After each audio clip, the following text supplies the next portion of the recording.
It is Tuesday, January the 18th, 2022. I'm Pearson Bowen. This is the CBC Morning Report. Prime Minister Mia Amor-Mottley has been reacting to news that a case has been filed in the local courts to stop tomorrow's general elections.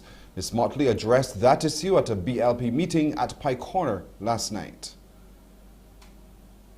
Dale knows and I know that there's case law in the Commonwealth Caribbean that makes it absolutely clear that the High Court has no jurisdiction to suspend or to stop any election once the writ is issued. And that the only court that can have anything at all to do with an election is a special election court. And the only jurisdiction it has is to determine what happened in the election. So the election would have to happen before the election court can pass and render any judgment. Well, the Prime Minister was speaking as campaigning intensified last night, with candidates from the various political parties speaking at several meetings across the island. And at Carrington Village in St. Michael, the Barbados Labour Party's candidate for St. Michael's South Central, Marcia Cadell, said the DLP cannot criticize her on her record of representation within the constituency, so they are resorting to a smear campaign. However, she says she's not intimidated by the tactics because the residents know the truth. Their attempts to spread gossip cannot work with people that know me. You know me. You know Marcia Cadell. You know that I went to Carrington Wesleyan Church growing up and Belmont Primary School. My father still gets his hair cut. For years, he's been getting his hair cut right there by Ravi in Tweedside Road. Not because I represent St. Michael's South Central. Why come I find him getting his hair cut there? The Democratic Labour Party says its manifesto is sound as it has not been debunked by any of the island's neutral economists. That's according to party president and St. Lucie candidate Verla de Pisa. She was speaking at a drive-in spot meeting at Holders Hill. We are literally on the eve of an election, and the noted economists in Barbados who are not politically aligned have not rubbished the manifesto of the Democratic Labour Party. Give yourselves a round of applause, because this is the manifesto of the people of Barbados. This is the manifesto that promises you that progress and prosperity, not just on the cover, but all through the document. Meanwhile, the DLP's St. Philip West candidate, Dr. David Estwick, believes the time has come for the re-establishment of a Barbados Development and Investment Bank. He says this would help in the repositioning and redevelopment of the local economy. I am going to ask the leadership of this party to seriously consider the re-establishment of a Barbados Development and add an investment bank to it. And that bank must have the capacity to concentrate only on domestic production and also for production in manufacturing, agriculture, energy, and specific import substitution, because we're going to save foreign exchange if we're going to go green. The Alliance Party for Progress says if elected to government, it will institute electoral reform, strong integrity legislation, and a fair system of representation. Speaking at an online launch of the party's manifesto, leader Bishop Joseph Atherley said the integrity is essential to good leadership.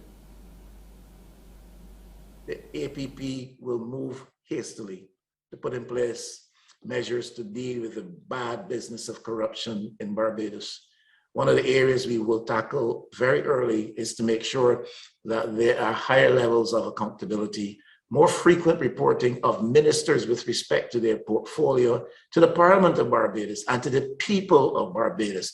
And this will become an imperative. These are things which will be mandated. We look towards implementing electoral reforms in Barbados We need to have proper financing of political parties. And the APP's candidate for St. Philip South, Bruce Hennis, is suggesting the time has come again in Barbados to diversify the economy through the introduction of technological-based industries. He says there's much wealth to be gained from those industries. The solution to that slow growth economy at that time in the 1640s was the introduction of new technology. It allowed the island to become a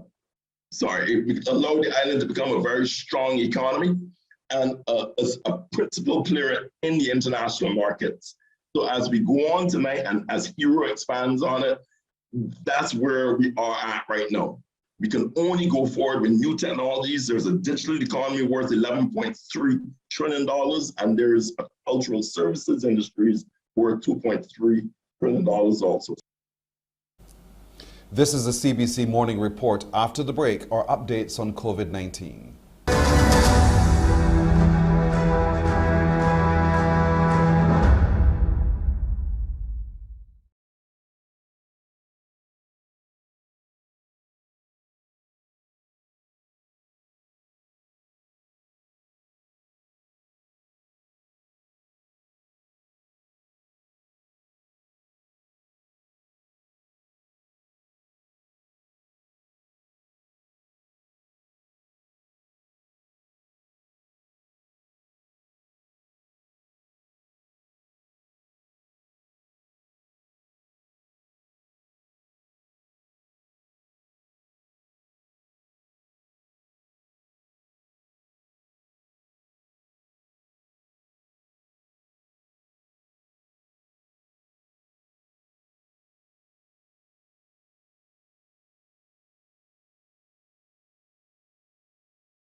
There is a call for fresh protocols allowing tourism and other sectors of the economy to remain open even in the face of the surge in COVID-19 cases.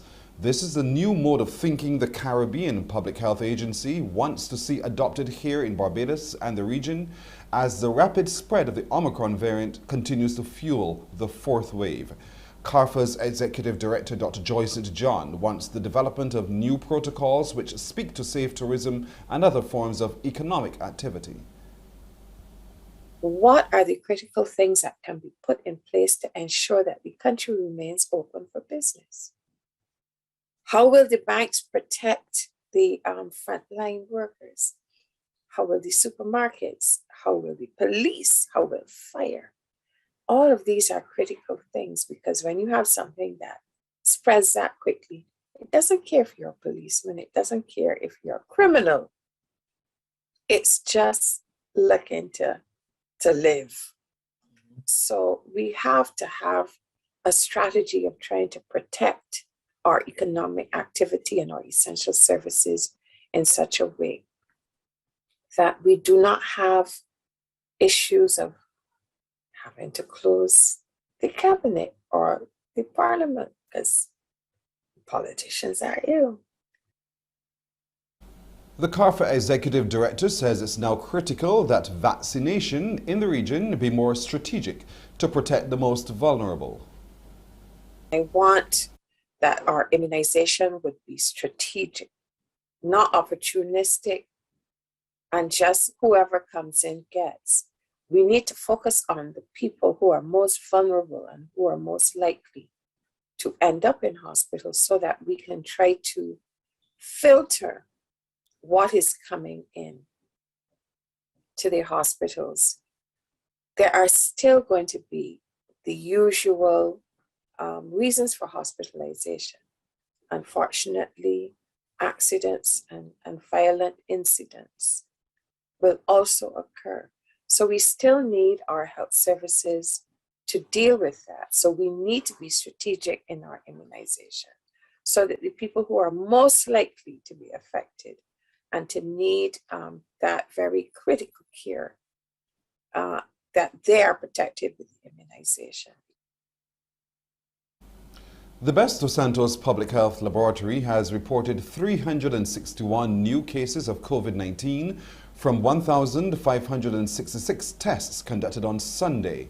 The new cases comprise 163 males and 198 females. Of those, 55 people are under the age of 18. There are 102 people in isolation facilities and 5,512 people in home isolation. Under the National Vaccination Program for COVID-19, 157,634 people have received at least one dose, and 146,046 are fully vaccinated. The fourth wave of the coronavirus is rocking Jamaica, with a new daily positivity rate high of 69% being registered last week.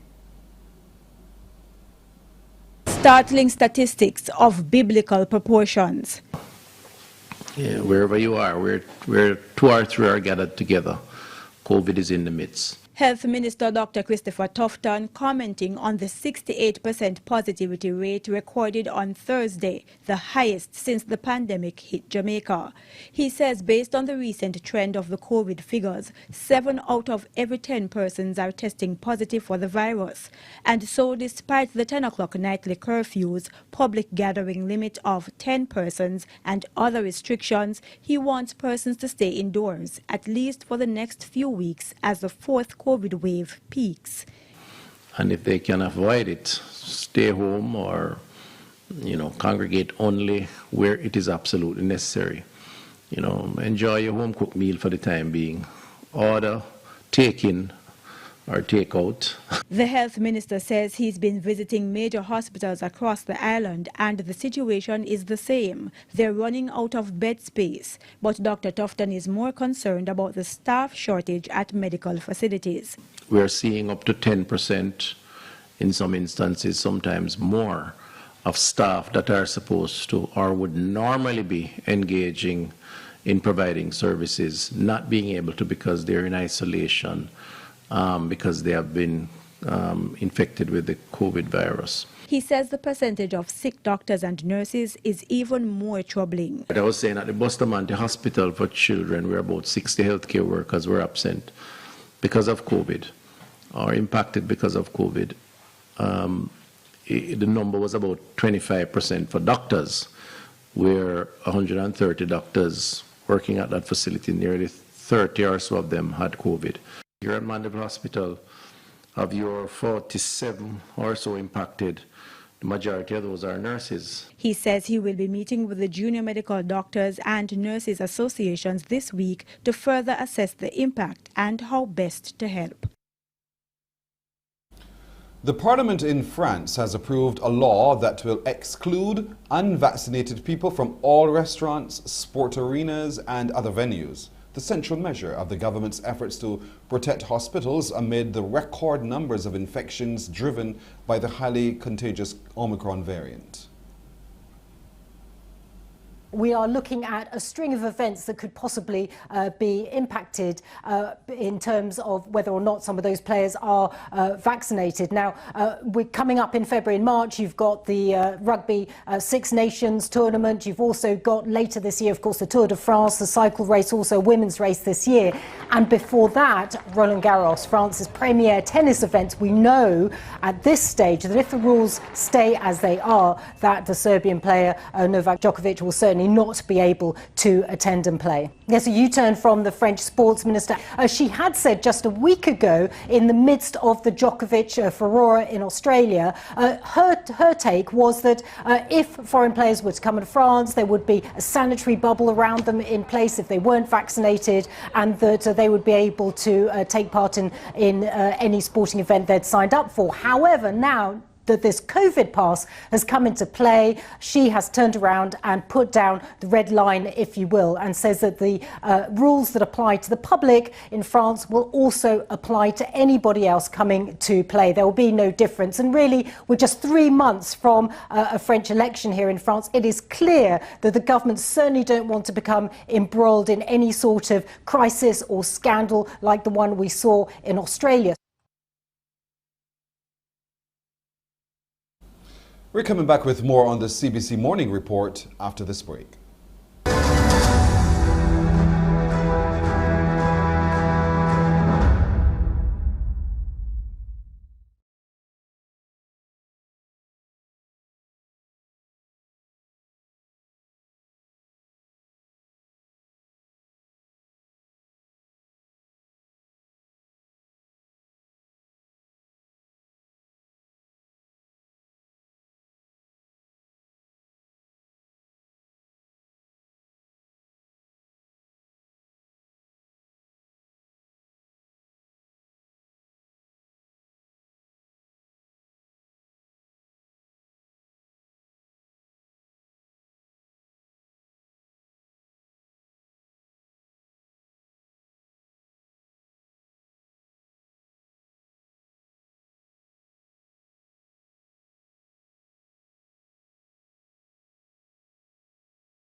Chief Medical Officer Dr. the Most Honourable Kenneth George says polling day will be a safe event. Shane Jones has that story. Speaking to the Chief Medical Officer between his morning meetings, he told me a specific plan is in place for Wednesday's general elections, and once the protocols are followed, the day should be a safe one for voters. From a public health point of view, the elections will be safe. We have put measures in place to make sure that polls can be carried out. It's being supervised by not only the Electoral and Boundaries Commission, but the Ministry of Health has a presence across Barbados. And just to let the public be assured that we will be doing all we can. There are a group of officers who are being placed on standby who could be contacted if there are any issues surrounding the elections with respect to public health. Dr. George says he is still of the view that if people are known to be infected, they should stay away from the polling stations. You want to contain infections, and remember that Omicron is very, very contagious. It's just frightening to understand that if you and a person were in a space that was 3 feet or less, you have put that person at risk. The current surge in COVID-19 cases in Barbados is recording a positivity rate of between 20 and 23%. The CMO says while this is worrying, it is also typical of the Omicron variant. He said Omicron is producing slightly different symptoms from Delta and warned Barbadians what to look out for. The symptoms include vomiting, diarrhea, dehydration, and what we in the medical fraternity will describe as pre-kidney failure. Not full kidney failure, but pre-kidney failure. Pre-kidney failure is usually triggered when you are severely dehydrated, and therefore if we can intervene early with early rehydration, we can reverse the pre-kidney failure to a normal kidney function. Dr. George urged Barbadians to get tested to make sure they know their COVID-19 status. Shane Jones there reporting, unless a change is made to the Emergency Management Act, COVID-19 positive patients in isolation and people in quarantine will not be allowed to vote tomorrow. This pronouncement from Chairman of the Electoral and Boundaries Commission, Leslie Haynes, during a news conference yesterday, where he declared the commission is ready. The reason COVID-19 patients in isolation are prevented from voting on polling day is solely because of the COVID-19 directive currently in force under the Emergency Management Act, which prohibits those persons from leaving isolation for any reason. The Commission is therefore bound by that law, and until lawmakers amend that law to allow those persons to leave isolation to vote on polling day, the Commission can only advise the public accordingly. I can assure you that the EBC is relying on the opinion given to it by its legal counsel of over 40 years. Mr. Haynes categorically denied the publication of the register of electors was late, as he says the law gave the Commission 19 days to update the register, which ended midnight on Sunday. The register was then printed and distributed to all political parties and independent candidates. 266,330 people are registered to vote, and they'll be subjected to COVID-19 protocols, including the wearing of masks, temperature checks, and hand sanitizing. Additionally, the polling booths will be sanitized after each voter, and if being reused, pencils will be sanitized as well.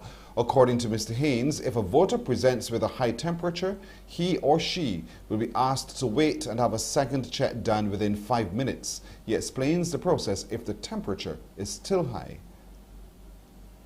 That person will be given priority to enter the polling station.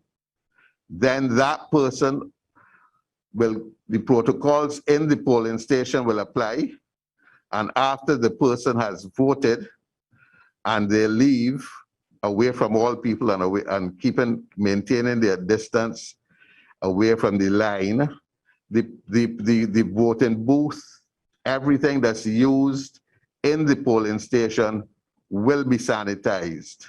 So therefore it will take, perhaps voting on Wednesday may take a little bit more time if we get if many people with high temperatures turn up. However, Mr. Haynes says anyone in line before voting closes will be allowed to cast their vote. International help is on the way to the South Pacific island of Tonga, where a massive underwater volcano erupted on Saturday, triggering a tsunami and leaving the island nation blanketed in ash. 2 days after this massive undersea eruption and the tsunami which followed, Tonga remains cut off from the world. A fibre optic cable, one of the main lines of communication to the Pacific Island nation, now broken. We spoke to some of our families and relatives and also to our Ministry of Foreign Affairs of Tonga just before the communication was down. And I tell you, it was unbelievable, and they were not able to explain to us the noise and the sound and what happened at the time. New Zealand has sent a surveillance aircraft to assess the damage. Australia is also sending a military plane to help. Both countries had waited for a 20,000-metre high mushroom cloud of ash to lift before takeoff clearance was given. This is a very challenging time. Communications are deeply, deeply affected by the events of the volcanic eruption. It has been felt in other parts of the region. The ash is toxic and has been falling across Tonga's islands. Everyone's being told to stay indoors if they can.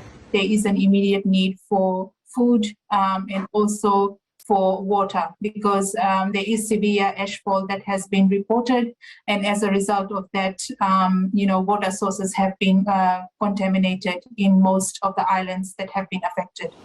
Widespread damage is reported after the eruption triggered a tsunami and waves surged through Tonga's 170 islands. Police reported seeing homes thrown around along the coast. The owner of one beach resort said it was completely wiped out. The remarkable thing about this eruption was you had the rapid rise and then expansion of the gas and steam plume, and then parallel to that you had the tsunami radiating outwards and also the shockwave radiating outwards. It went around the entire world. With communication disrupted, the full impact from Saturday's eruption, which could be seen from space, remains unclear, as does the scale of aid needed to help the Tongan people. To sports now, the West Indies under-19 squad registered a crushing 7-wicket win over Scotland yesterday at Warner Park in St Kitts in the ICC under-19 Men's Cricket World Cup. Sent into bat, the Scots folded for just 95 before the Windies raced to the target of 96 for 3 in 19.4 overs to secure that Group D win. Shivar Sankar was the top Windies bowler with 3 for 17 from 7 overs, while Oliver Davidson top scored for the Scots with 43. In the Windies innings, Shakir Paris got 26 and Teddy Bishop 23 not out, including the 6 which brought up the victory.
Well, Sri Lanka under-19s continue to lead Group D with 4 points from their 2 matches after they defeated Australia under-19s yesterday. The Windies and Australia are on 2 points apiece, with the Windies in second owing to a superior run rate. Scotland's last on 0. The Windies will next play their game against Sri Lanka on Friday. That's it for sports. Let's take a look at our forecast conditions as recorded this morning at our meteorological office here in Barbados. What's in the forecast for today? At the moment in Barbados it's 25.5 degrees Celsius under fair conditions, and the winds are coming from the east at 26 kilometers an hour.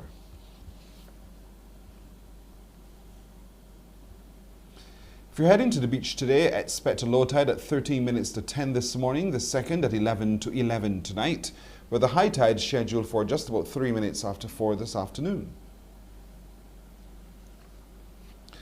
Seas today are moderate in open water with swells ranging from 1.5 to 2.5 meters. That small craft and high surf warning remains in effect for above normal sea swells. In Barbados today, expect a mix of sunshine and clouds with a few brief isolated light showers.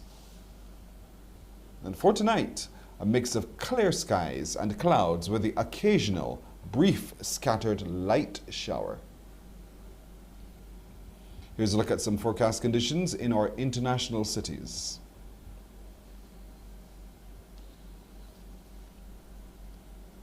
And that's it for today's edition of the CBC Morning Report. I'm Pearson Bowen. Morning Barbados starts now. Wake up, wake up, wake up, wake up. Barbados, get up. Good morning. Good morning, Barbados. Good morning. Good morning to you. Good morning. Morning, morning, morning.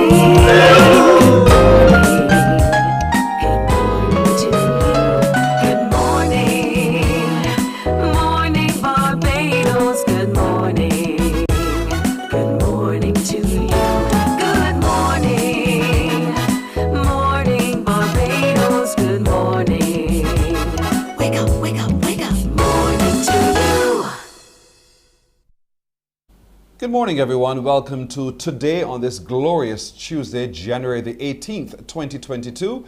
I am Pearson Bowen, welcoming all of you here in Barbados watching us on your TV screens, and those of you across the world who are watching us via our YouTube channel and our Facebook streams as well. Thank you all for being up with us bright and early every single day. We appreciate your company.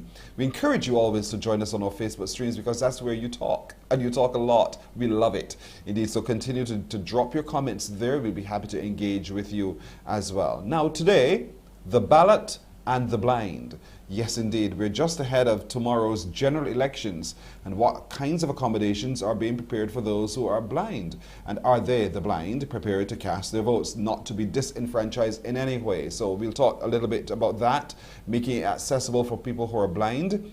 We'll also today be looking at COVID-19 in children. How do we spot it and how do we care for it with those little loved ones we have called children?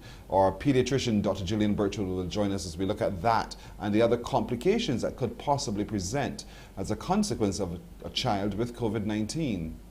You need to pay attention to it. And then, why do you trade white snow for white sand? So we meet a lady who has made a firm decision. She's come home, and so she's enjoying working from this beautiful island of ours as she continues to ply her trade, but most of all, enjoy the paradise that we call and we know as Barbados. So that and a whole lot more straight ahead right here on Morning Barbados today. But let's get started by looking at preparations for the blind, for those casting their votes tomorrow. We're happy to be joined this morning by Roger Vaughan, who is the director of the National United Society of the Blind Barbados. Good morning to you, Roger. Yes, good morning to you, Pearson. And I'd like to start by thanking you for accommodating us on the program, but I'm not the director, just subject to correction. I'm a committee member on the executive of the National United Society of the Blind, and I've been given the portfolio of being advocacy chairman. Okay. Thank you so much for agreeing to come to join us this morning as well. And It is my first opportunity to extend my deepest condolences to you. I know you've lost your right hand, so to speak, and nevertheless, I know you press on because you know the task at hand. Thank you. You're very welcome. Now, tomorrow is ballot day, and there are people who are blind who also want to exercise their right. What is it that you think has to be in place so that blind people, engage in this exercise of democracy? Okay, what has to be in place is that the personnel working at the various polling stations have to be fully aware of the rules and regulations that pertain to blind and visually impaired persons. If there's one thing that we who are blind or across the board who are disabled haven't been left out of anything on this island is the right to vote. That our forefathers in planning elections realized the essence of numbers, and we haven't been left out. But what we have found over the years is that yes, you can vote as a blind person, but we use paper ballot. That would be a challenge for us. And because, you talk about putting the X in the box, not touching it and stuff like that. Mm-hmm. So there's the regulation, you will hear it on the radio, where you can come with a companion. If you come alone, an officer there will assist you. But we know, and I know most persons who are blind and visually impaired hardly will turn up at a polling station alone to ask someone who they don't know to mark that X. So when you come with your companion, you declare that you want that person to assist you. And that person is supposed to sign a form and then mark that X for you in your presence, following your instructions. What we have found over the past 2 or so elections, and that's after we were comparing experiences, is that some persons have turned up, have no problems, and some persons have turned up and an officer may say that they have to do it and not the companion. And we're just alerting persons that you should know your rights. You have the right to bring someone once they're 18 years and older and allow that person to mark that X for you. No one can tell you who should mark that X for you. Mm-hmm. You choose that individual that you trust. So that is what the regulation is read on the radio stations, just like how you hear about the different rules and regulations for elections. That is there. But so that is the way we vote right now. Right. There are other ways that can be voted within the Commonwealth, this type of thing, but we wouldn't have enough time to go into all of that. But that is something we were working with the Electoral and Borders Commission for a number of years. Right. So in tomorrow's casting of votes, people who are blind are encouraged to step out and to cast their vote. You can take along I'll use the word proxy liberally right now, someone with you who you trust to be able to assist you in the booth. I know part of the language of the blind is the use of Braille. Have you at all, at any time, been advocating on behalf of those who are blind to have ballots prepared in Braille so that you can do your own reading? We haven't strongly advocated Braille because the Braille population is very small. And as you know, we have an aging community, and many persons will be still disadvantaged or would not be able to read the Braille. And then you have a high population of persons who are diabetics. And some diabetics are unable to read the Braille because the sensitivity in the fingers may not be as good. So it may be. There are other ways. There's a template format, which is done in Trinidad.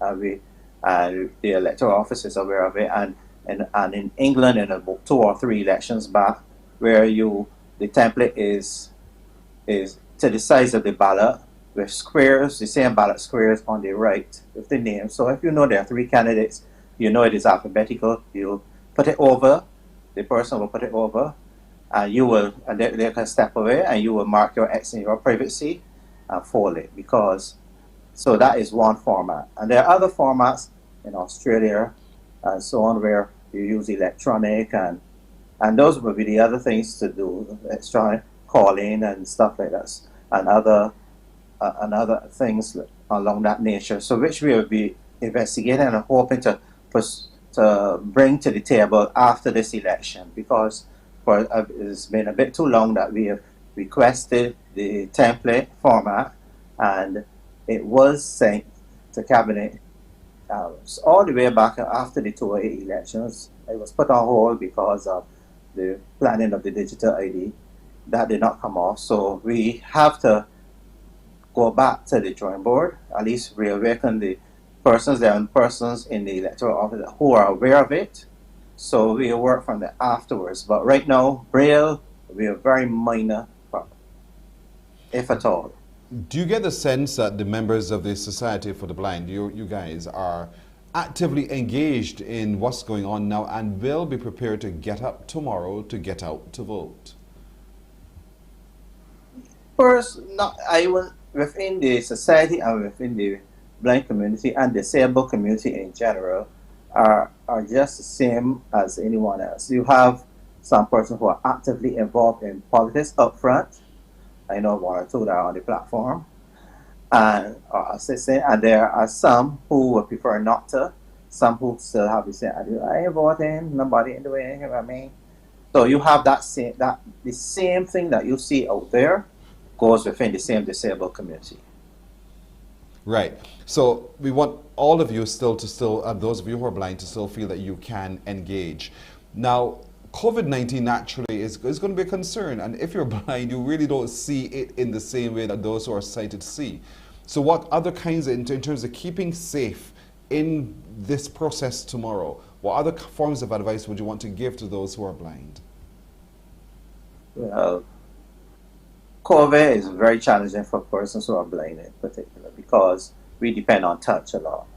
And so the best thing is to go with someone that you're comfortable with.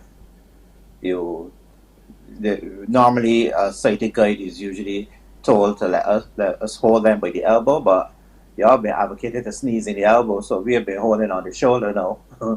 And you go, you're ready, and you just sanitizing and mask wearing. And if you feel you need to wear two, so be it. But do what you have to do. Because we still have to go out to the supermarket. We still have to travel for those who don't have their own private transportation. We still have to get out there. And it is challenging. And we have cut down a lot of traveling on the public transportation, you know, because of the overexposure and not knowing. Because people are always willing to help. And you don't know who is who. So go with someone that you trusted and feel comfortable with. Absolutely. There are people who are blind but who are not necessarily members of your society, and perhaps you don't even know, but they're watching today and they're thinking, I want to do, but I need assistance. Can they reach out to the Society of the Blind and get that level of assistance for tomorrow's casting of votes? They can call 234-3331, and we may not have enough personnel, but what we can do is help guide them as to what to do, because the important thing is for that person to feel comfortable with whoever they go with. And we may be able to guide them. Maybe they will know what they want to do, which constituency. They may know who they're supporting, that they can make that contact. And if they, so those are one of the things. If they don't, if they don't have family members, because you know sometimes within families they have different views. Yes. So some persons may prefer to have someone who has nothing else to prove, so or to gain. So the important thing is to find someone that you can trust. You can reach out to us where we can guide, but we don't have anything particular in place to transport or to take persons to vote, but we may be able to make recommendations of how to go about it.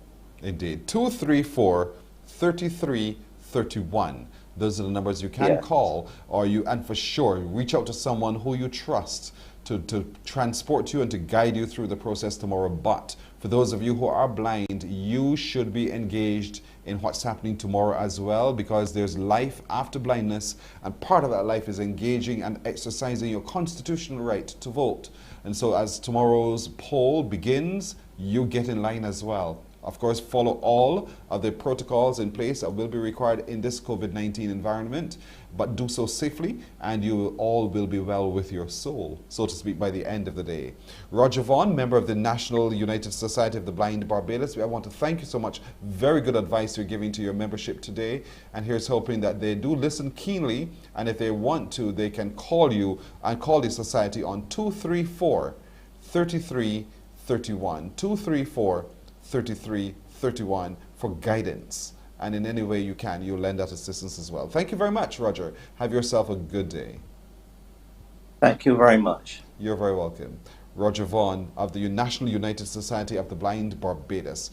We're going to take a break here, and we're coming back with more on Morning Barbados. Morning, morning, morning. Good morning. Good morning to you.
Morning, morning, morning. Good morning. Good morning to you. 15 now to go to 7 o'clock. You know, they say home is where the heart is. And for some others who are elsewhere, they find their heart here in Barbados as well. One such person is Audrey French, who's from Edmonton, Alberta, Canada, but she has found pleasure in working from Barbados. Audrey, good morning to you. Good morning. How are you? I am well today. How are you? I'm good. I heard it was your birthday. Is it your birthday? La la la la la la la la dum dum dum. Happy birthday! Audrey, I said nothing and you had to say it. Thank you, by the way. Thank you I'm very, so very glad much. if I was the first person. That is so exciting. Happy birthday. Appreciate that. Thank you so much. But thank you, too, for choosing Barbados to do what you do. And let me just let people know that you are a multidisciplinary artist. You're a social media specialist. You are a content creator. You are everything, and you're all of that and more. So welcome to Barbados. Talk to me a little bit about your decision to choose here to ply your trade. Well, I love being Canadian, but obviously I have Barbadian roots. My grandparents actually live in Barbados, Anthony Thompson and Glynis Thompson. I love them so much. So I'm really grateful that I've been able to go to Barbados, especially over the holidays, which was super exciting and meaningful to me. And not only spend time with them, but because I work virtually, because I have a business, I can work really from anywhere in the world, which is so exciting. And I hope I will be able to do more of that as the year progresses and the years progress. Because I think that COVID has presented this really unique opportunity where we're seeing work and businesses just carrying on without walls. And I think that it presents such a unique opportunity for not only entrepreneurs, but businesses and employees from all different backgrounds and in all shapes and sizes. Mm-hmm. So here it is. You're faced with varying climates. Whether of the snow, you have traffic congestion, you have all of those kinds of things, but then looming somewhere in the back of your head is Barbados. It's almost like a little whisper that gets louder and louder and louder. Barbados, Barbados, Barbados. And the call brought you home. And it brought you home simply because you have roots here as well. So returning to do what you do was not at all difficult. Well, I will be honest in saying it's not a difficult choice because I love Barbados, but COVID definitely has presented some unique challenges in that there's just so many rules and guidelines, which are awesome. But for Canadian travelers, it is a little bit difficult to get to and from Barbados just because of the rigorous testing and all of the requirements. But is it worth it is the real question, and that is a yes. So that's a yes. She asked and she answered the question. So. But you know, what you do requires a level of connectivity that, you know, is a little bit different here on the island. You're accustomed to different speeds, so to speak. How has it been managing your production levels every single day, given the space, the technological space in which we here on the island operate? That is such a good question, because I think that one of the first things that I was talking about with some of the friends that I have on the island was how disconnected I felt in some senses. When I'm at home in Canada, I'm connected 24/7, Wi-Fi, data. Like, unless my phone died in a very rare case, I'm never not connected. Like, I'm always able to upload pictures and videos and everything just on the go, whether I'm home or not. So I think that was definitely something that was different, but also kind of reminded me that you don't need to be connected all of the time. Yes, it's important for work and a lot of the stuff that I do, but it also kind of helped me to reimagine what life looks like and what life can look like without constantly being connected to the internet. I hope that answers your question, but there's pros and cons. I get you. I mean, it's caused you to reorder the balance of your life, because oftentimes in those cosmopolitan cities, you get so consumed by the pace of everyone else that you forget your own pace and your own measure and desire for comfort and the pace that you want.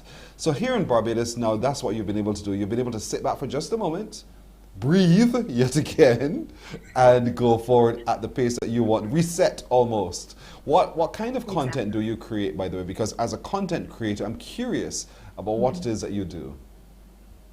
Great question. So right now, my niche and my content on Instagram is focused on travel, lifestyle, and fashion. So I do a lot of sharing when it comes to outfit pictures, how to style, how to dress for different weather conditions, obviously, because Barbados and Canada are on extreme sides of the spectrum. And then I love obviously sharing my travel journeys and experiences, which is why coming to places like Barbados is such an amazing experience and always such a great time for me to create content, because I get to share what I believe is the most beautiful place on earth, and also just have fun, get to know new people, and share with my audience what makes Barbados so special and so magical to me.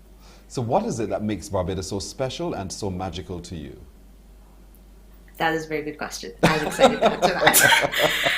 I think Barbados, it's special for a few reasons. Obviously, I have family there, so that's always where my heart is going to be. Like I mentioned, my grandparents live in Barbados, and I'm so close to them. I get emotional if I think about it. I just love them so much.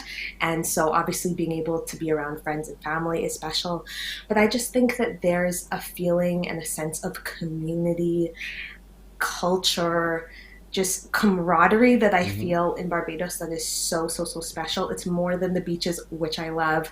It's more than the food and the excursions and the amazing things you can do and all of the great luxuries. I think that Barbados just has such a community feeling, and I'm so grateful that I've been able to experience it. You know, you're making me so proud to hear you say that, to know that this is where I'm from. And to hear that you are saying that about us makes me absolutely pleased this morning. What's been the response, though, to those who engage with your content about that message that Barbados is so special? It's the paradise on earth. Not only has it been positive, but I have to be honest, a lot more people than I thought, especially considering that the majority of my audience is Canadian-based. I also live in Alberta, so a lot of my followers are from Alberta as well. So many people, which was shocking to me, were like DMing me, sending me messages, leaving comments on my posts, being like, I really want to go to Barbados, and like I've researched and Googled and wanted to learn more about Barbados because of the content you've been sharing, especially video content, which has the ability to reach so many people, especially on Instagram, where they're pushing more video content.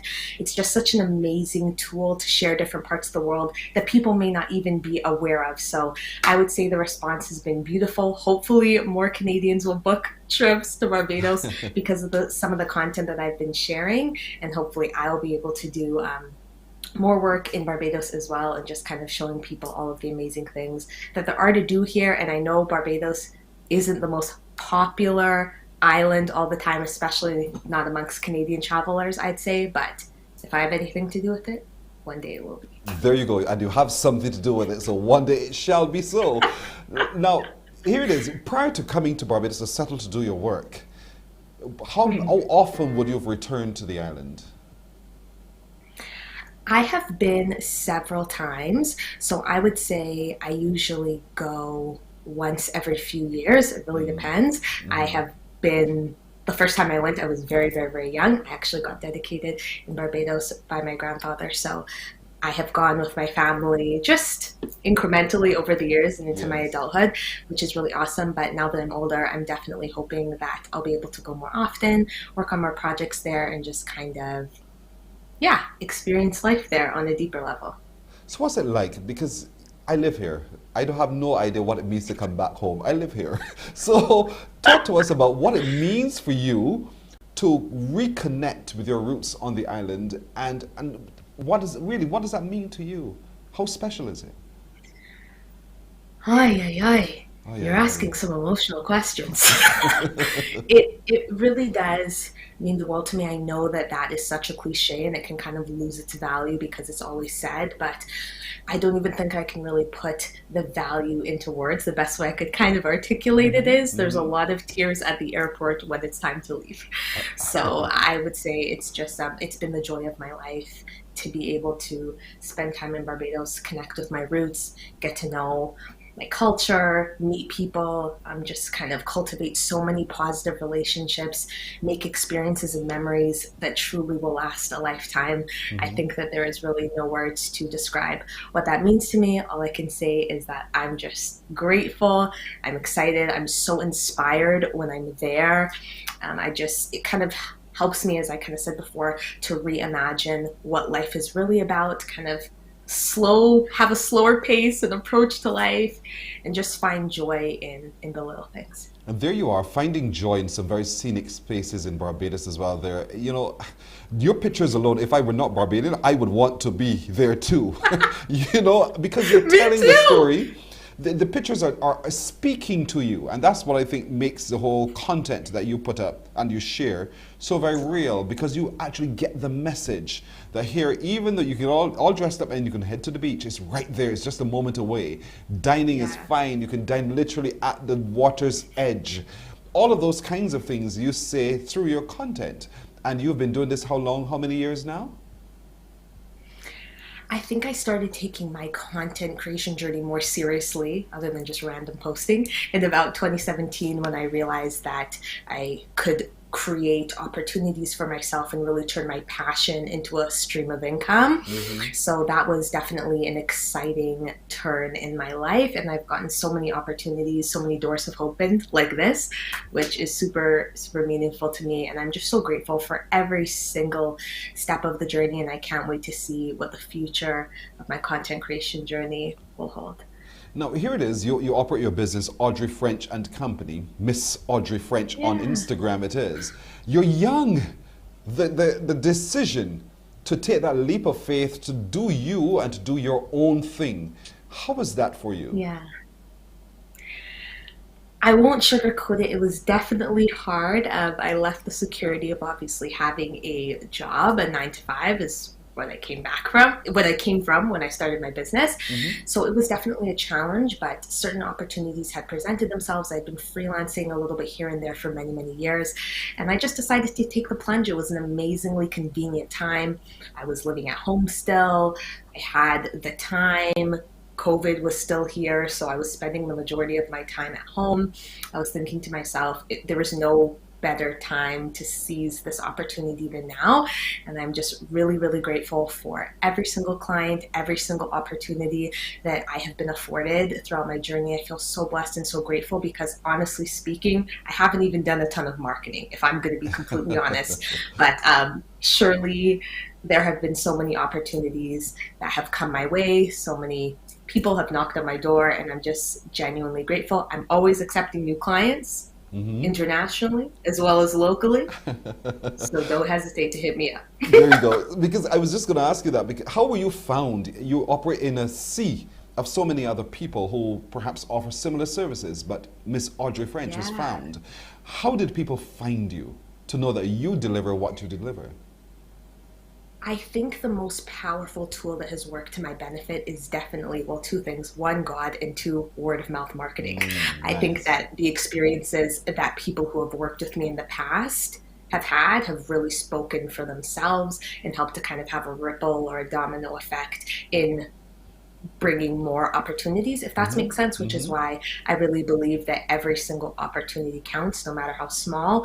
The person that you are, your work ethic, how you present yourself is always important, because you never know what door can be opened, which is why I always try to put my best foot forward. My mom always encourages me to do that, bring my A game no matter what I'm doing. And I think that that has probably been one of the main things that has helped to propel me forward. You know, you say it's your goal to help businesses to achieve digital success the easy way. You know, so that's quite a promise. That's quite a promise that you're hoping to deliver. And so far, success is yours indeed. I'm just curious now. You say to me your grandparents are from here, Barbados. Yes, they are. What's their name? Anthony Thompson and Glynis Thompson, and they are from Christchurch, and I hope they are watching. If they are, hi, Grandma and Grandpa. I love you so much. No, those names sound rather familiar to me. Sounds from Christchurch. If I say so myself, I'd say they're a little famous, so you might know. Well, you are globally famous for us right now here in Barbados, indeed. And I love the fact that you're able to just be. And I don't want to define you by any border at all, even though you're in Edmonton, Canada, you've chosen Barbados, you're from Barbados as well. You are just being, and in being, you are delivering the best, you Miss Audrey French, and I just love it. So for those who are watching today and you want to avail yourself of her service, how can people find you so that they can themselves, in the easy way, reposition themselves digitally? Well, the best way is always to reach out to me via my website. It is super, super easy. Just www.audreyfrench.com. My first and last name is so straightforward. I wanted it to be easy. And you can just submit an inquiry right on that first page, all the way at the bottom, or on the contact page. Just let me know what you have in mind, what you're looking for, how I could help propel your business. Some of my clients are looking for social media management. Some of them just need strategy and help. Some are looking to rebrand, because I do graphic design and logos and all that sort of fun stuff, or to take branding images and kind of get more content that they can use on social media. So I offer a myriad of services, and I'm always open. When it comes to content creation, I absolutely love, especially being in the travel niche, working with hotel groups and travel experiences, restaurants, all sorts of different travel experiences that I can share with my audience. So in that regard, email or social media is the best way to reach me, and hopefully I'll be able to do some more work in collaborations with businesses and brands in Barbados, because there is nothing I love more. Truly, I wish I'm not just saying this. There's nothing I love more than sharing content in Barbados. It just feels so genuine and so real, and hopefully in 2022 going to be doing some more fun stuff. All right. Our fingers are crossed for you too, Miss Audrey French. AudreyFrench.com online. Go check it out. Her Instagram's handle is Miss Audrey French. I just love it indeed. It has such a beautiful ring to it. But that's because she brings beauty, she brings brains, and she brings brilliance to what she does as well. Excellence personified in this one lady here. Audrey, thank you so much for joining us. We wish you only the very best. Have a good one. Thank you so much for having me. You're very welcome. You're welcome. And thank you for the greeting, by the way. You're welcome. Have a beautiful birthday. Leave me alone. Take care, Audrey. Bye-bye. See you. Good. Audrey French, indeed. Thank you so much for joining us this morning. We'll take a break here. We're coming back with even more on Morning Barbados. Morning, morning, morning. Good morning. Good morning to you.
Morning, morning. Good morning. Good morning to you. It's 3 minutes after 7 o'clock. Now let's bring you up to date with the news. Prime Minister Mia Amor-Motley has been reacting to a case that has been filed in the law courts to stop tomorrow's general elections. Ms. Motley addressed that issue at a BLP meeting at Pike Corner last night. Dale knows and I know that there's case law in the Commonwealth Caribbean that makes it absolutely clear that the High Court has no jurisdiction to suspend or to stop any election once the writ is issued. And that the only court that can have anything at all to do with an election is a special election court. And the only jurisdiction it has is to determine what happened in the election. So the election would have to happen before the election court can pass and render any judgment. Well, the Prime Minister spoke as campaigning intensified last night with candidates from the various political parties speaking at several meetings across the island. At Carrington Village, St. Michael, the Barbados Labour Party's candidate for St. Michael's South Central, Marcia Cadell, said the DLP cannot criticize her on her record of representation within the constituency, so they're resorting to a smear campaign. However, she says she's not intimidated by the tactics because the residents know the truth. Their attempts to spread gossip cannot work with people that know me. You know me. You know Marcia Cadell. You know that I went to Carrington Wesleyan Church growing up and Belmont Primary School. My father still gets his hair cut.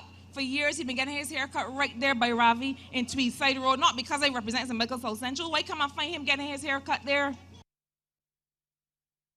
The Democratic Labour Party says its manifesto is sound, as it has not been debunked by any of the island's neutral economists. That's according to the president and candidate for St. Lucie, Verla de Pisa. She was speaking at a drive-in spot meeting at Holders Hill. We are literally on the eve of an election, and the noted economists in Barbados who are not politically aligned have not rubbished the manifesto of the Democratic Labour Party. Give yourselves a round of applause, because this is the manifesto of the people of Barbados. This is the manifesto that promises you that progress and prosperity, not just on the cover, but all through the document. Meanwhile, the DLP's St. Philip West candidate, Dr. David Estwick, believes the time has come for the re-establishment of a Barbados Development and Investment Bank. He says this will help in the repositioning and redevelopment of the local economy. I am going to ask the leadership of this party to seriously consider the re-establishment of a Barbados Development and add an investment bank to it. And that bank must have the capacity to concentrate only on domestic production and also for production in manufacturing, agriculture, energy, and specific import substitution, because we're going to save foreign exchange if we're going to go green.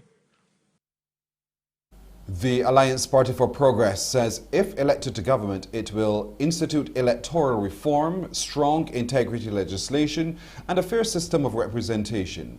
Speaking at the online launch of the party's manifesto, leader Bishop Joseph Atherley said integrity is essential to good leadership. The APP will move hastily to put in place measures to deal with the bad business of corruption in Barbados. One of the areas we will tackle very early is to make sure that there are higher levels of accountability, more frequent reporting of ministers with respect to their portfolio to the Parliament of Barbados and to the people of Barbados. And this will become an imperative. These are things which will be mandated. we look towards implementing electoral reforms in Barbados. We need to have proper financing of political parties. APP candidate for St. Philip South, Bruce Hennis, is suggesting the time has come again in Barbados to diversify the economy through the introduction of technological-based industries. He says there's much wealth to be gained from those industries. The solution to that slow growth economy at that time in the 1640s was the introduction of new technology. It allowed the island to become a very strong economy and a principal player in the international markets. So as we go on tonight and as Hero expands on it, that's where we are at right now.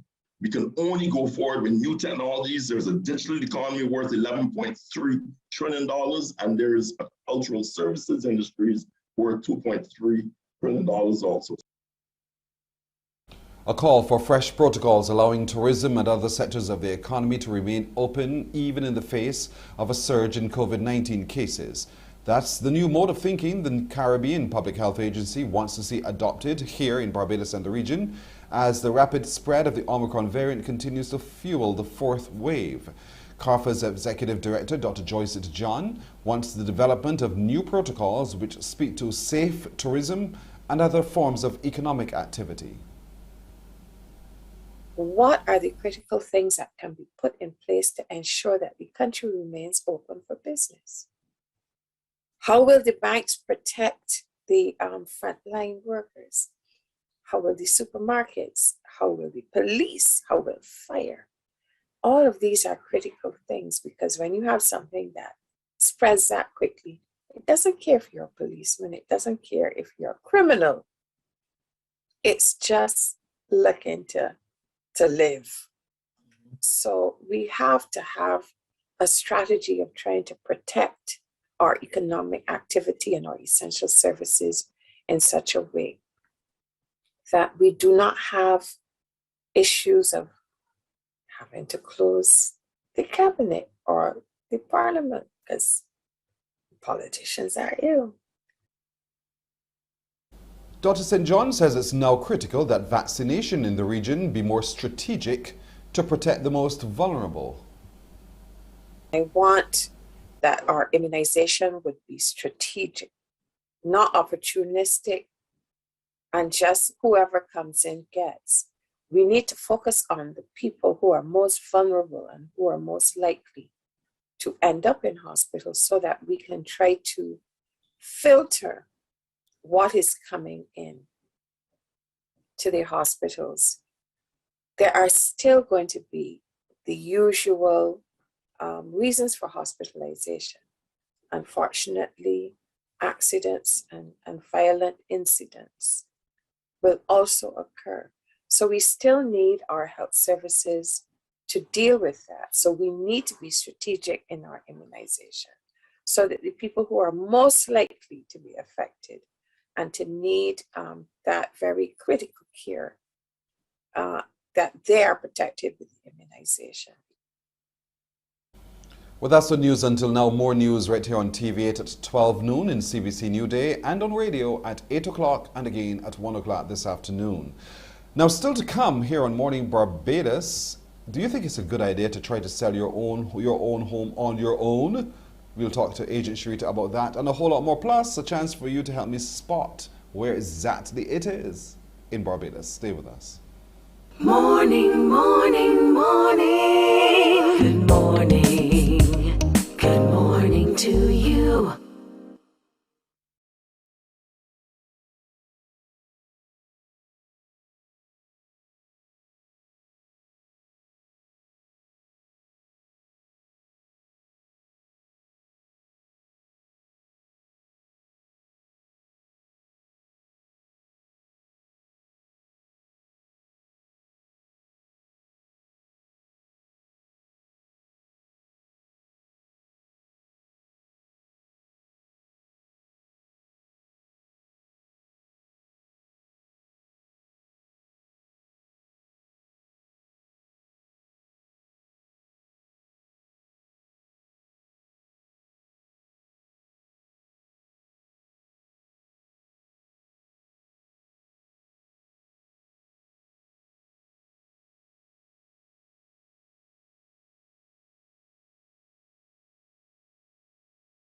Morning, morning. Good morning.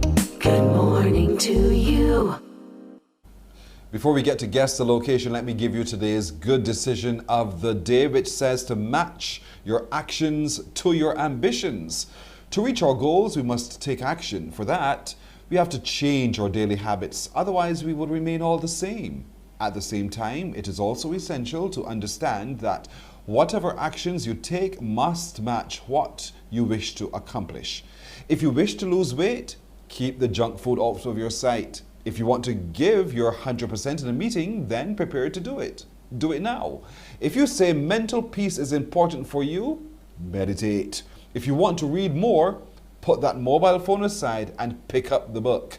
If you want to save money, do not focus on the sales stickers. These are just some daily choices that you need to make. Once you start to align your action with your ultimate goal, you can do wonders. So what's your goal today?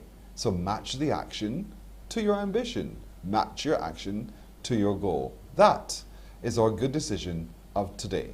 Now, time for guess the location. I love this. Call me now. 228-5562 or 228-5563. This is so easy. Where is this?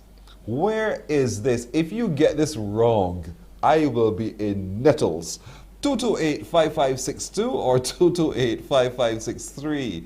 Where is this? Easy weezy Japanesey. There we go.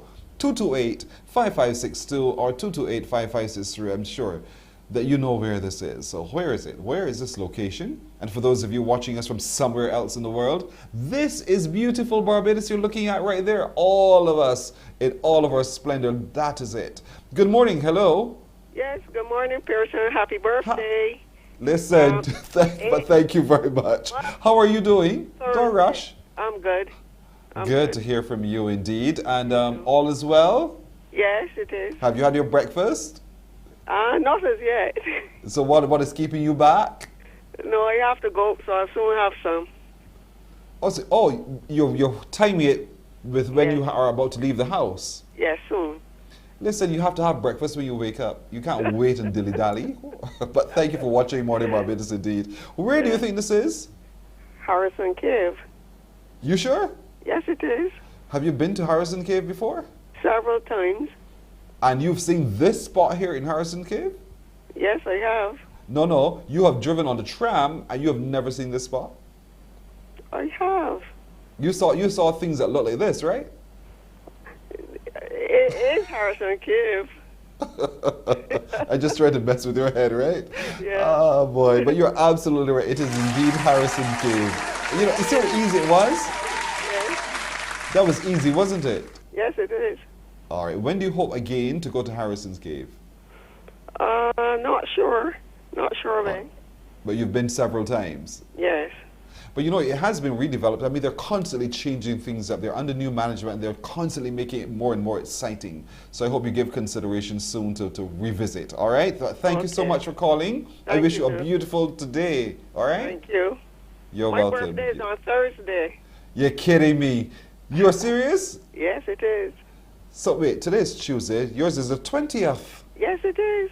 Girl, you barely... You're Capricorn? Yeah. You barely sneak in. You're Aquarius. Oh, you're out. That's all right.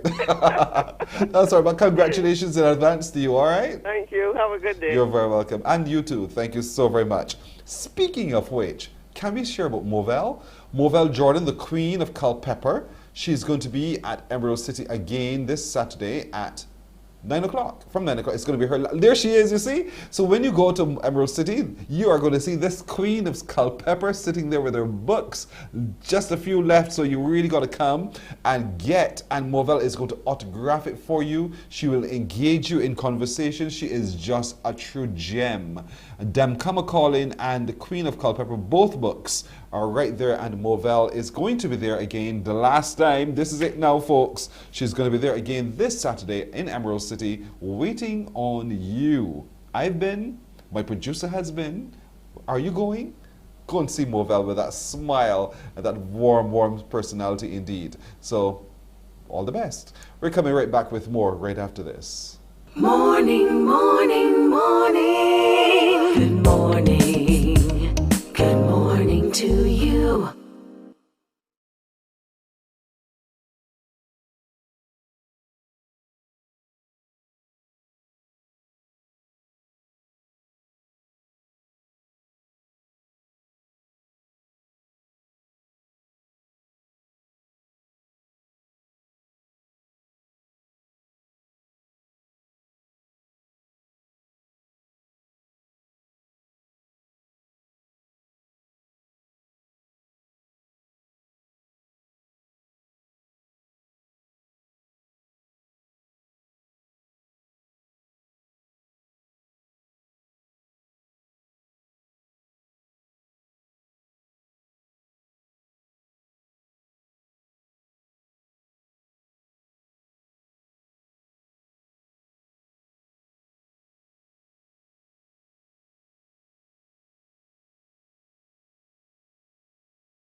"19 minutes now after 7 o'clock. Time to meet the world's nicest pediatrician, Dr. Gillian Birchwood. Good morning to you, Dr. Birchwood.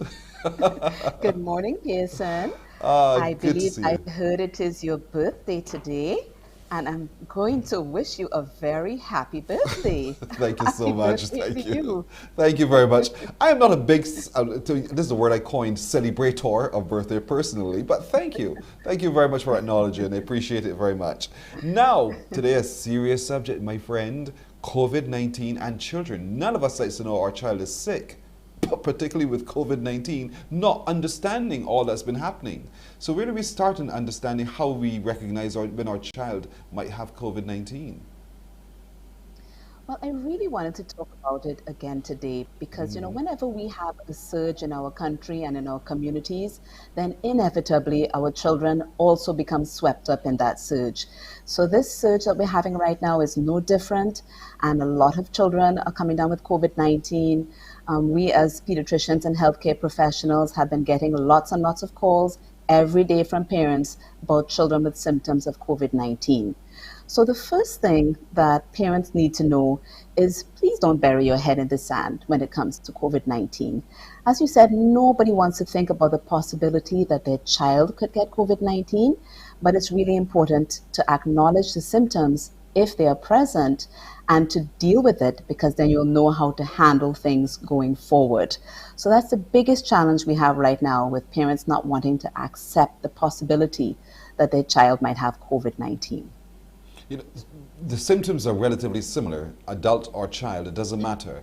So the child is a roasting fever, vomiting, and what is it? What is it that we look for? Well, the symptoms can be everything or nothing. And the reason why I say that is because many children may have no symptoms at all. So you might pick up the child because other children, for example, if they go to a daycare, the parents might be told, okay, you know, one of the children at daycare has COVID-19, so please get your child tested. And the parent may be quite surprised to find out that their child is positive.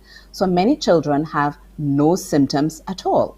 On the other hand, the symptoms of COVID-19 run a huge gamut from, you know, a fever, which is really quite a common symptom in children. The fever doesn't have to be very long. Sometimes it lasts just a few hours or a day or so, and parents may be tempted to dismiss it, but fever is a common symptom. You may have a very mild runny nose or a little cough that's now starting, vomiting, diarrhea, tummy pain, rash, headache. Really, there are quite a wide range of symptoms, and they don't always happen together. So as parents, if your child is sick with pretty much any symptom, you need to strongly consider the possibility of COVID-19, even if they don't leave the house, because you do, and you may not have symptoms yourself as a parent and pass it on to your child. But I have to care for the child. I have to care for the child. The child may pass it on to me as a consequence. But how? So now this child might very well be existing in a household with other children and other people. How do we ensure that we care for this child at the same time isolate ourselves from others? Well, this is a dilemma that's cropping up every day. So I have, lots of families who have more than one child.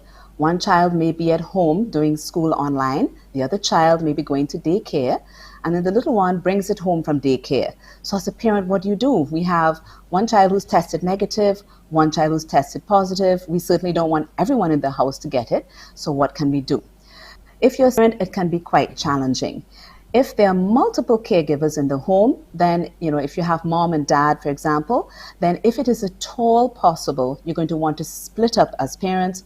One parent will volunteer to take one for the team and look after the child who is diagnosed with COVID, and one parent will want to look after any other family members who are negative. It's really helpful if your home layout will allow one part of the family who's positive to isolate from the other part of the family who is not positive. This is particularly challenging with young children. They're not going to want to sit in one room for days on end, so it can be really challenging.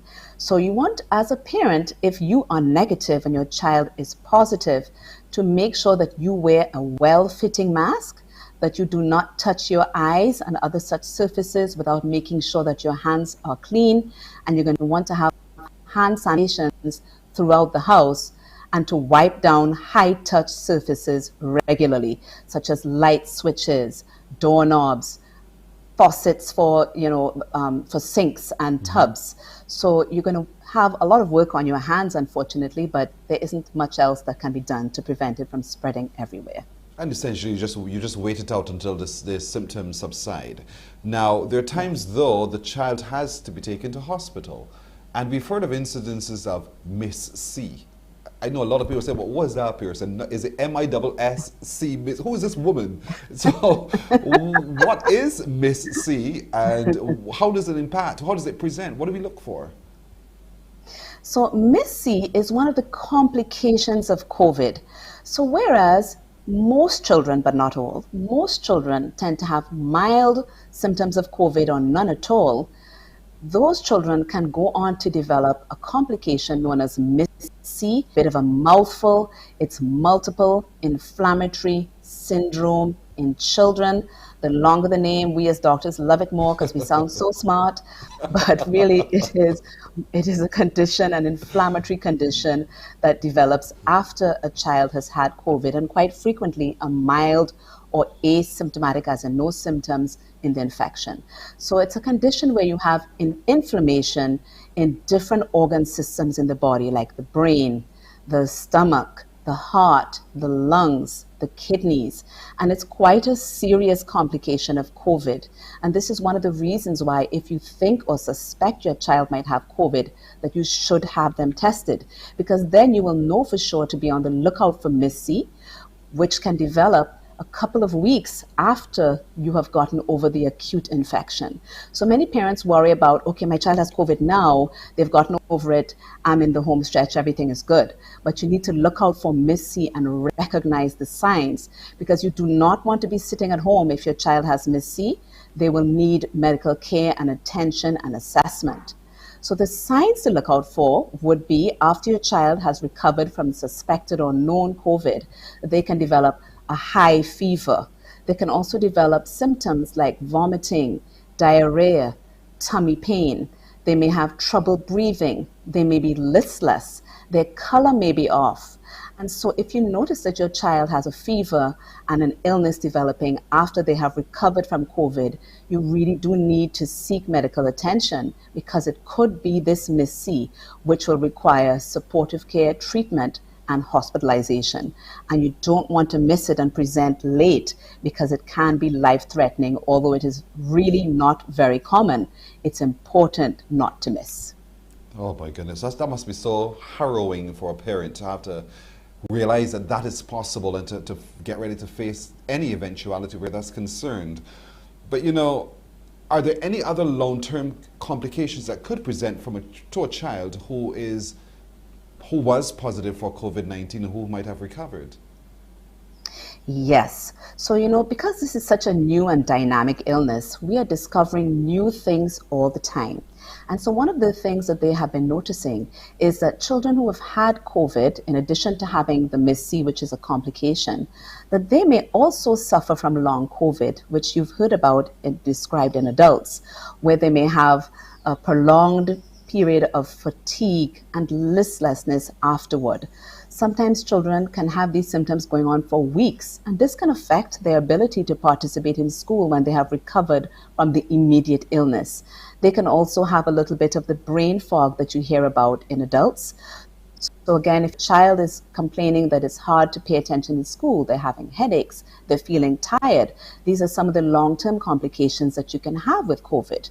They're also noticing in a very small percentage of children that they may have altered taste and smell for a prolonged period of time, which can affect their appetite, causing something that's called parosmia, which means that foods that they liked before now taste absolutely terrible to them.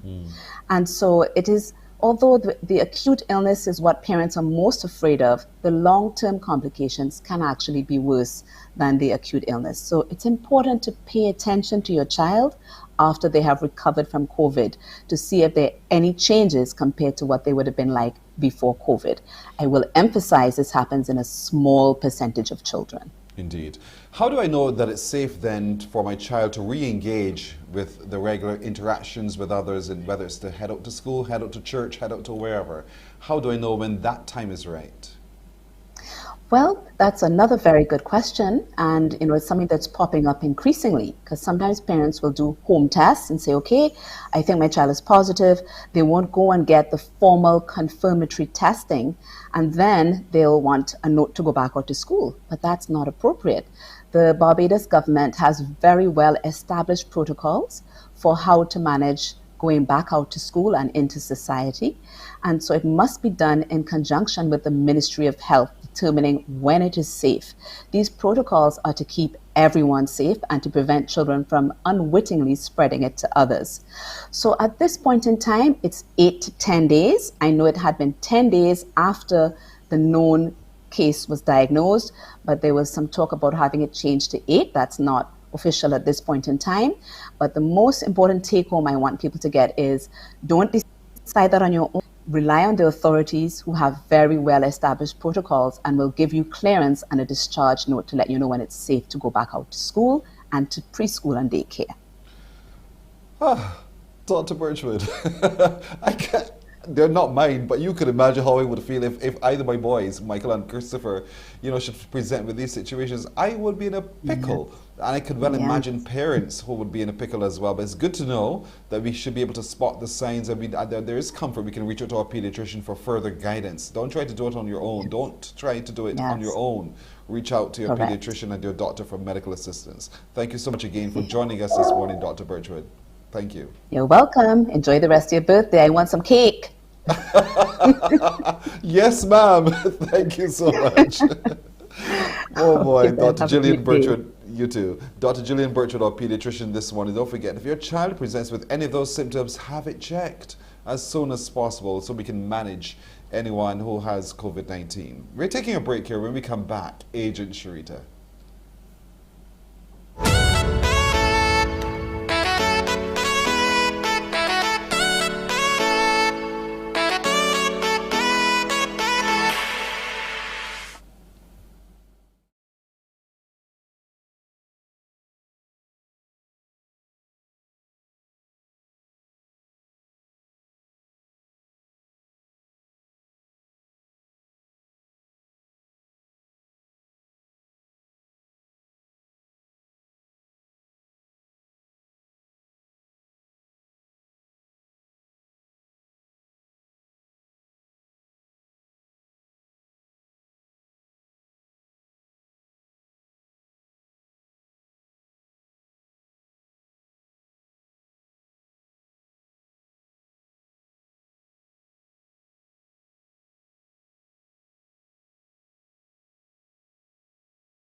27 minutes now to go to the hour of 8 o'clock. Yeah, we're turning the page on to Agent Sharita. Good morning to Agent Sharita.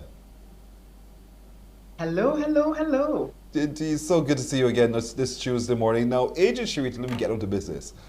There are times when we have our property, we all think ourselves to be our best salespeople. That's what we think. No one can sell my thing better than me.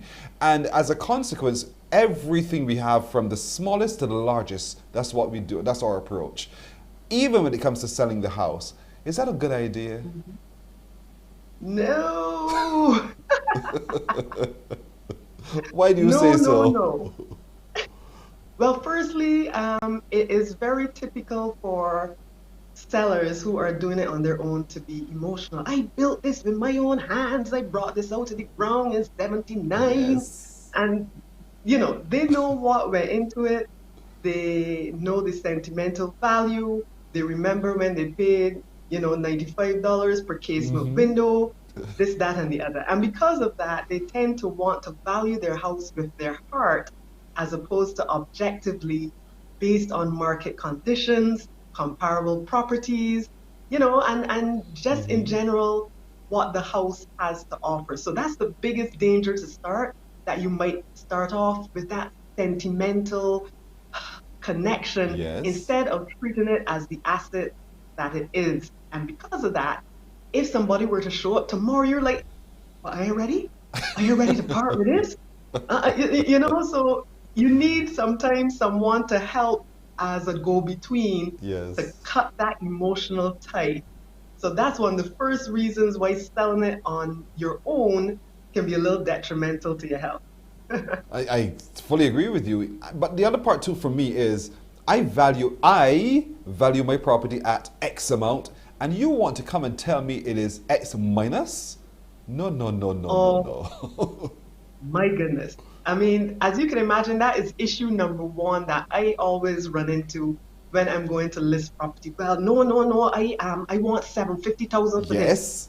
And there's some properties and owners that I have to literally say, well, thanks, but I will pass because I'm not going to take a property that is overpriced, right? And you find that in most instances, when sellers have the gumption to price it themselves, it is overpriced. They usually don't, you see, people don't understand. I've been doing this for 16 years.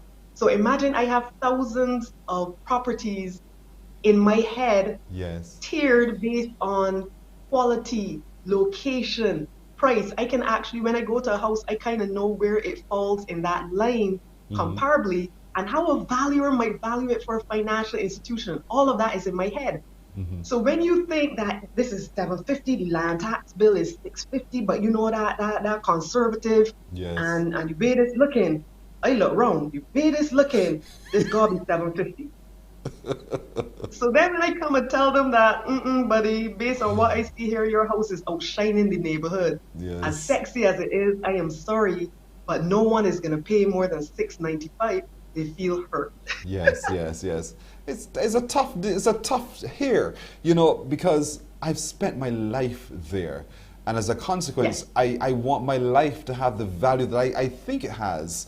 And when you come and say to me it's not valued in the same way, I take it personal. But you know, we have to face the reality. We have to face the reality at some point in time that it is not what I feel, it is what the market dictates. And as a consequence, timing would naturally be good as well. Location, as you said, all the way through. Now, having made the decision to sell, are there other things that if I choose to do it on my own, that I might get myself all wrapped up in that I'm not very good at? Whether it's legally or otherwise. Sure. Well, let's start with aesthetics. As far as you are concerned, your home is cute. Then I come along and say, this is about to look like Hoarderville. We need to set this right.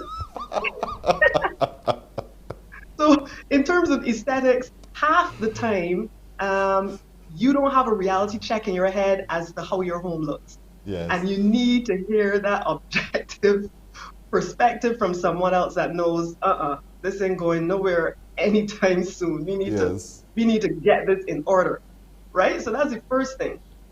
Secondly, from a legal perspective, people wake up sometimes thinking, I sell a house. Is everything in order? So yeah, everything in order. It takes me now to come along and look at the deeds, for example. I usually just ask for the first 2 pages of the deeds or the transfer page and see, wait, your name is nowhere on here. Wow. Well, it's my mother house, but she passed it on to me. Is there any legal trail saying that she has passed it on to you? I know, but I will get sorted out. No, son, no. We need to do this up front. So a lot of people venture into sales when they're doing it on their own, and nothing is legally tidy.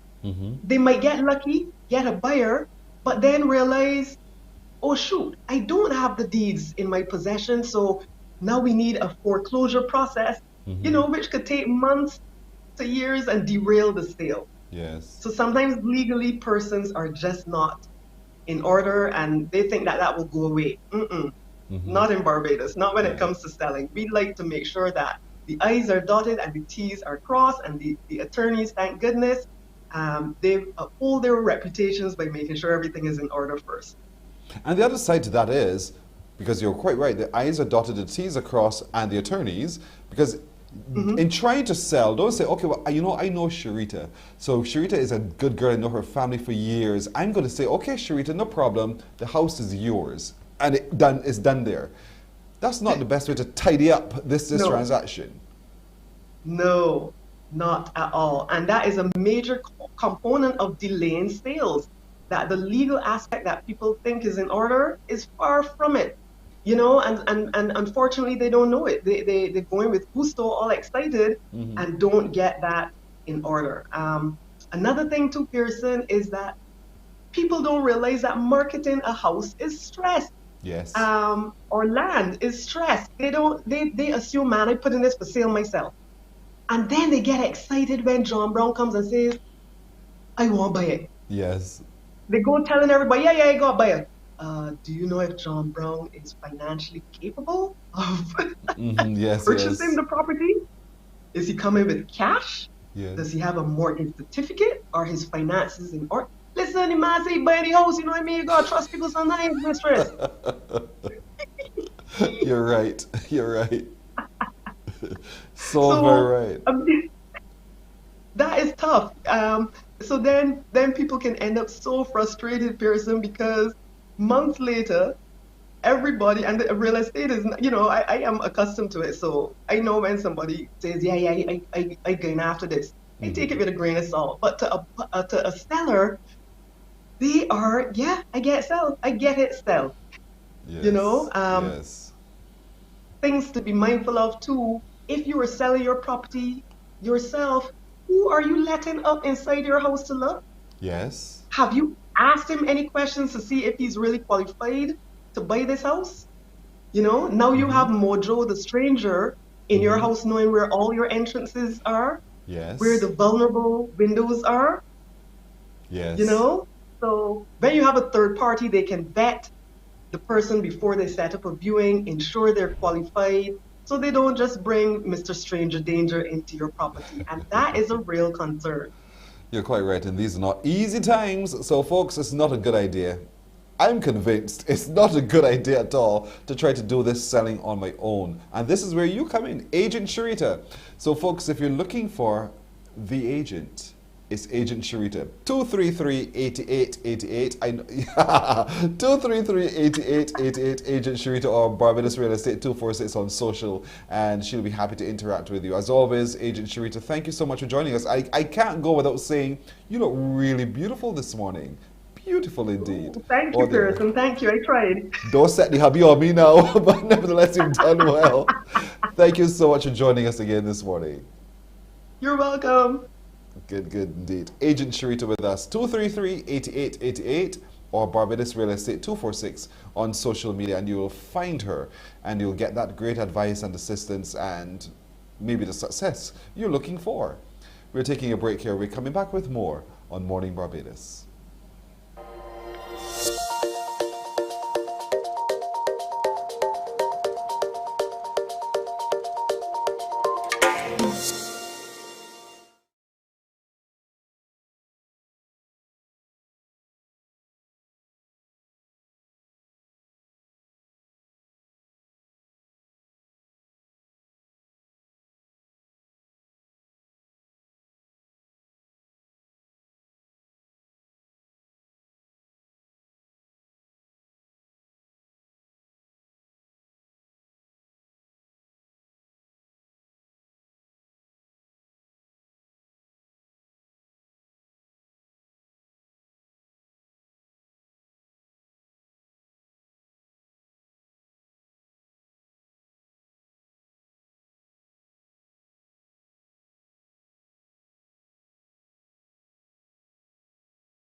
16 minutes now to go to 8 o'clock. We turn our attention to fitness indeed, finding ourselves in a place where we are fitter, not just for purpose, we are fitter to live and live our best lives indeed, and to be as effective as we believe we ought to be, as our bodies have been built to be. And over the weeks, that's exactly what we've been doing with our fitness expert, and he's really an expert, Mr. Thorn Wood. Thorn, good morning to you.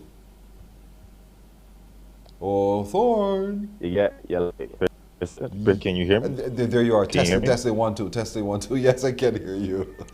Good, my brother. Good morning, indeed. Testing. Can you hear me now? Oh, good. Yeah. We're with Good you. morning, man. How you doing? I'm great. Thank you for asking. So, where are we going today? Well, today, I like to deal with fitness as a whole. Today, I want to address the psychological aspect of fitness, because I still feel like that is not considered. It's not widely considered by most people, and most people just get in and tell themselves, yeah, I want to get fit. I want to lose 10 pounds, 20 pounds, 30 pounds. But the why has a huge part to do with that. Your why can be the reason that you even continue your fitness goals or even exceed them. Mm-hmm. Agree with you. Right? So yeah. Before we, as with every decision we make, there has to be an energy behind it, and that's where the whole why comes into place. Why is it that I need to do this? Why is it that I think I made that decision to engage in a fitness regime? What is it that I'm trying to achieve? And be able to set that goal very clearly before us. Yeah, I'm glad you said that as well in terms of your what, because that's what's also important. So I'll go through like a couple of tips.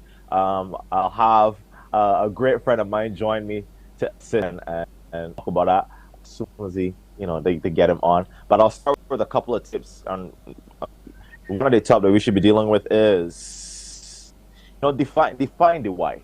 Yeah, it's okay to say, you want to lose the 10 pounds and stuff like that, but define it. What is the reason that's driving you to do that?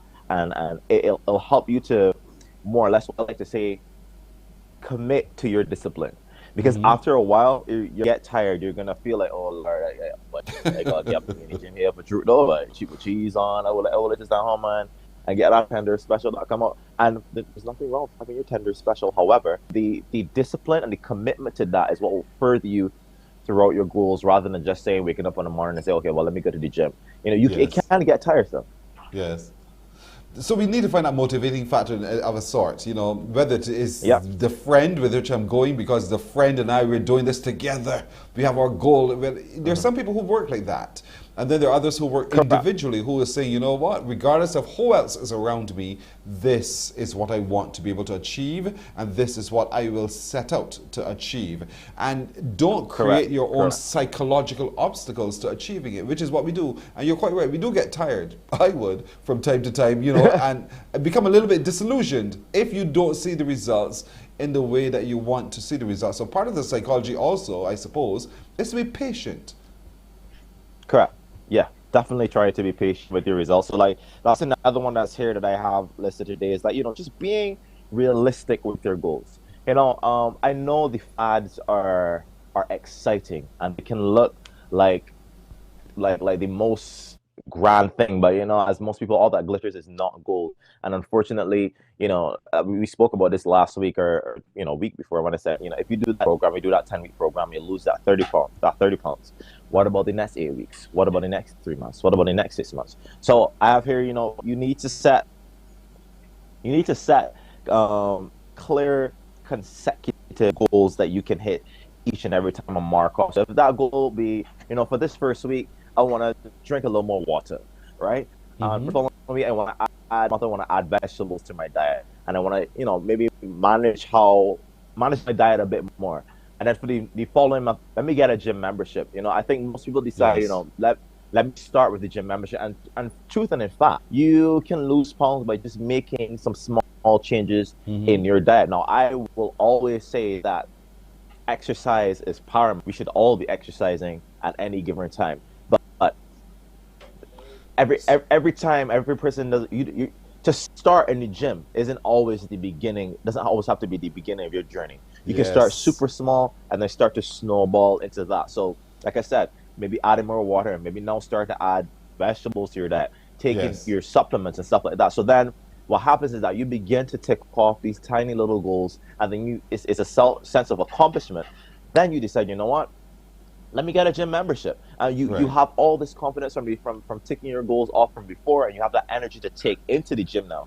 So you stand a better chance of maintaining that membership coming off of the bat of being successful with the things you were doing before. Right, I agree with you completely. You know, set ourselves, do little wins, adjust the quantity of water we drink, do little things as we prepare. Don't start your regime in the gym. Start your regime before heading to the gym. And as you do, as you walk into the gym space, then you are a lot more mentally prepared to take on what it is that you have, that Thorn has for you to do. Thorn, what we'll do is we'll take a break here, and then our other guest will join us as we continue looking at the psychology of exercise and a whole lot more. Stay with us. We're back with more on Morning Barbados in just a moment.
So that's what we're about at the moment. Don't forget, if you have any queries whatsoever for our fitness guy, Mr. Thornwood, you can send your emails to caliphate246@gmail.com. Caliphate246@gmail.com. They offer in-house, as in coming to you in person, training as well. And Thorn is back. But Thorn, we have with us this morning Chad Forbes as well. Good morning to you, Chad. Yeah. Hi. Good. I don't know if you guys are, I'm going to have to lean in to hear you guys. Well, just listen very well. Listen very well, and you'll hear us. Today, but I'll do my best to answer any questions you have. Nice to meet you guys. Good man. Thorn, you take it away. Yeah, welcome. Yeah. So Chad is a really good friend of mine, movement coach and specialist.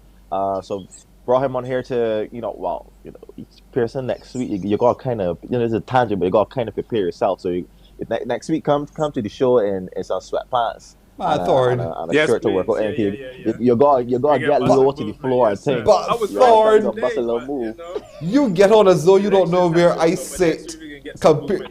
Yeah, well, I hear you. Thorn is behaving as though he doesn't know where I sit in relation to where we work out. Thorn is, Thorn, it's not as easy as it sounds.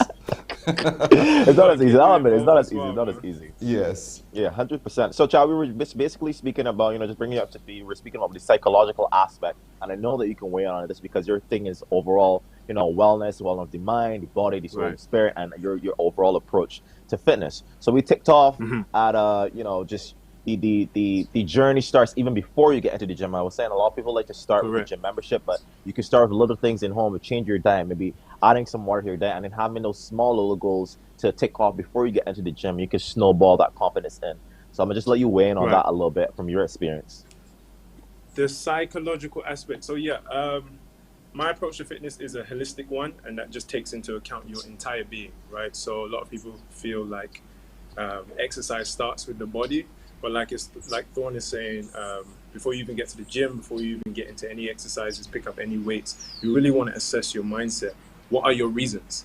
It's easy to see a video or maybe have an inspirational speech or maybe step on the scale and be motivated, but that's different from being inspired, right? Motivation can be a fleeting feeling. So on the days where you're not as up, you're not as driven to go to the gym, will you have a commitment to a reason to lean on?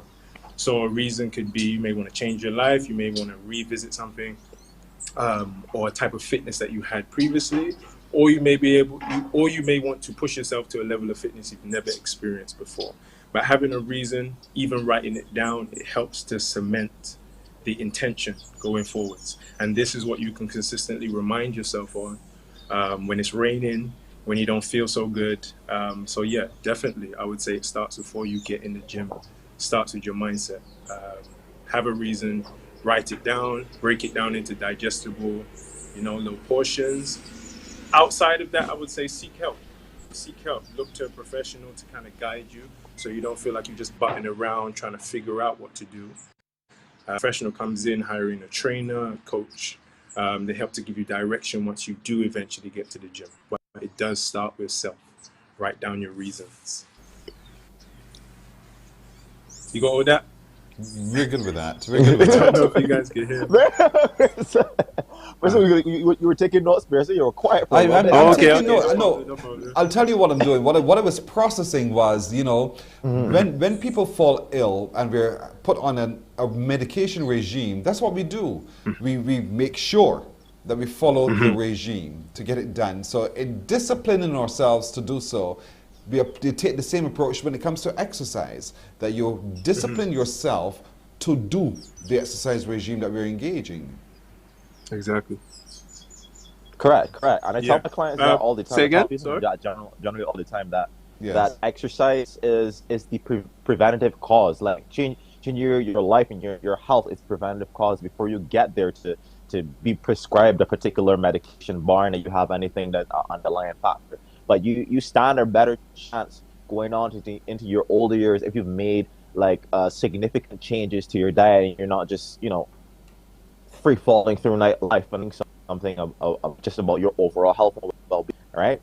I'm glad Chad mentioned something about when the rain falls, because it's a super huge Bajan thing that when the rain falls, nobody ain't getting away. But all right, the rain falling too hard, I can't go work because they got a tsunami outside. And that same thing you were saying, like your motivation can last for maybe 2 months, 3 months, depending on who you are. And I've had that experience with like COVID and being stuck inside and not being able to train the way that I want. Chad and I had this conversation. That was my first experience ever feeling like, I feel like I don't want to train. So then your commitment to that dedication, your commitment to that inspiration is what will drive you forward, and especially if you have it written down and you can see and it's tangible, then now you feel a little more like driven to do the things that you need to do in order to achieve your goals. What do you say, Chad?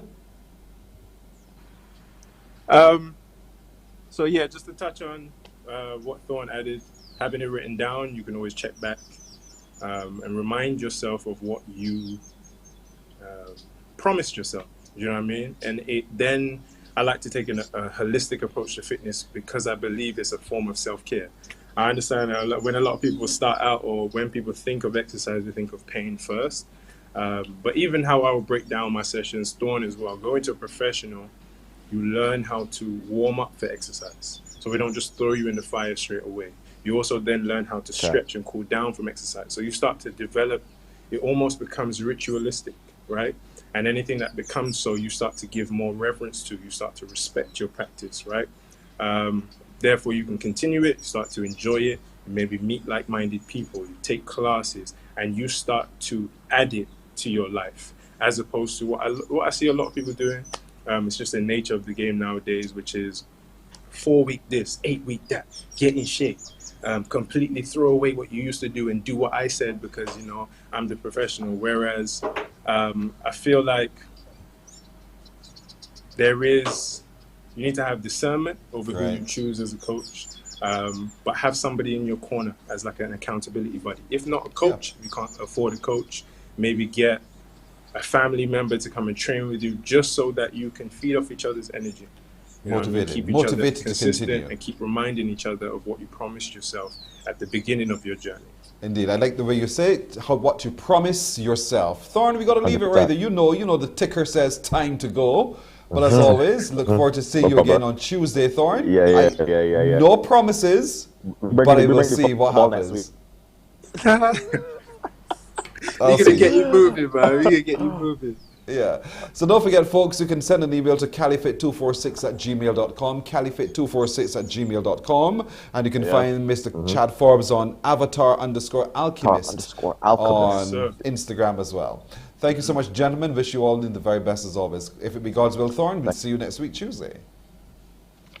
All right, folks, that's it for today. Thank you so much for joining us. Did y'all hear that? Did all of you hear that? I have some most unruly people working with from time to time. That was the voice of my producer, Nadia Foster. Thank you all. Thank you. Let me just be gracious and say thank you. Thank you so very much. To all of you who've commented, all of you who've called, all of you who've messaged, I'm humbled. Thank you so very much. Nadia Foster, the Rulie, was my producer today. Roel Ford, our technical director. Christopher Blemon, our sound engineer. At Master Control is Tamisha Green. I'm Pearson Boyne. Thank you, and looking forward to seeing you again tomorrow morning, if it be God's will. Take care. Bye-bye. Wake up, wake up, wake up, wake up. Barbados, get up. Good morning.